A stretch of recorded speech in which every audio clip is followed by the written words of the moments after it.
We're Royal Expressions Contemporary Ballet, and we're a nonprofit dance company. And we have a professional performance group that does original choreography. And then we also have a school where we teach children. We teach as young as 10 months all the way to adult. Adults can come here whether they've been dancing since they were younger or they just want to try something new. And then we also do outreach programs in the community. So we have done classes with autistic children. We've done classes with elderly people with dementia. And then we've also worked with at-risk youth, basically youth who are in low-income neighborhoods who need a positive outlet. Our latest outreach project is at the East White Oak Community Center, which is located in East Greensboro, and it's in what we call a food desert. So what we're doing with them is we're not only giving them the dance component, but we're also teaching them about fitness and nutrition. And we feed them dinner after every rehearsal that they have with us to help, give them an idea of what foods are out there that are good for you, but still healthy and tasty. So we started because I actually ran into an old high school friend in 2008, and I was telling him, I just got back into town and just trying to get settled, see what's going on in Greensboro. I've been making plans to start my dance company, probably do that about 5 years from now. And he's like, oh, okay, cool. And we went our separate ways. And a few months later, he sent me a message and was like, I was on Craigslist and came across this, thought you might want to check it out. And it was a space that was looking to share the space with independent artists. I was like, okay, I'll go check it out, see what it's about. And this space was supposed to be kind of like what they do in New York City, where people share spaces together and kind of split up the time and help pay the rent. And so I signed up to take over the space for 2 days out of the week, and paid $25 to start my business.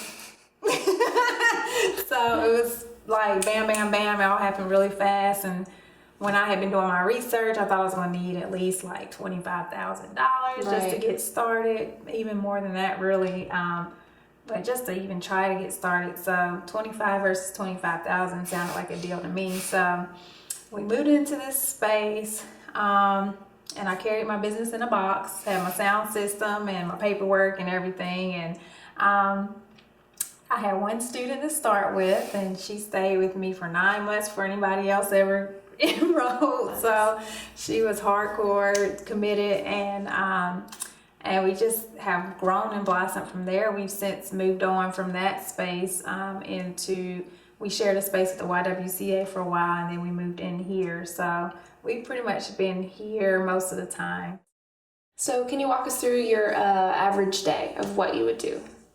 So I typically I can come in as early as 8, or I might come in as late as noon, depending on how my day was before.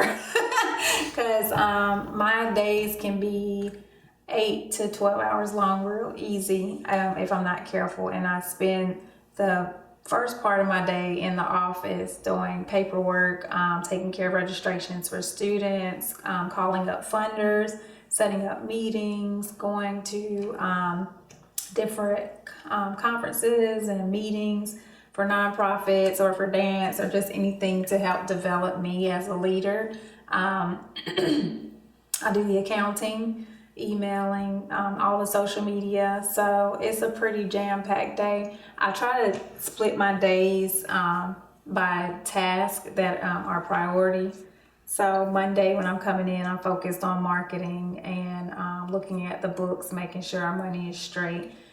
Tuesdays is when I place orders for dance wear, because people order their leotards and tights and things like that, and I try to get some cleaning and things done.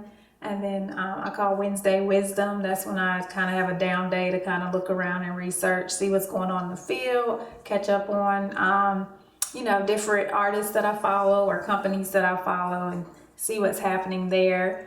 And then Thursday, I'll just kind of look over everything I've been working on, finish up anything that I didn't get to throughout the week, get those things taken care of. And then Thursday and Friday, I do a lot of my grant writing on, because it's not as busy, because I teach a lot of classes Monday, Tuesday, and Wednesday. I'm pretty booked. And then so Thursday and Friday are pretty low key for me, so I can Right. get a lot of time in on focusing on grant writing. And Friday again, I look at the finances and kind of see what's going on. We definitely want a space that includes a theater Right. where we can invite people in, and it just cuts down on costs. It's so expensive renting out theater Yeah. space, and having more help here, because it's a lot running this place by myself. So we are in the works of getting an assistant, but eventually want to be fully staffed, where so much job is the marketing, is the financing, Right. the fundraising, and different things like that. So just trying to get that locked down, and we want 4 studios instead of 2. Right now we have 2, which is great, but been able to have rehearsal studios that are designated for the company, and that way we won't have to work our rehearsal schedule around the school schedule, Right. because it's really hard. Sometimes we have to rehearse really late because we can't get in here till 9 o'clock. So what advice would you give to aspiring entrepreneurs? If you think it's crazy, you should probably do it.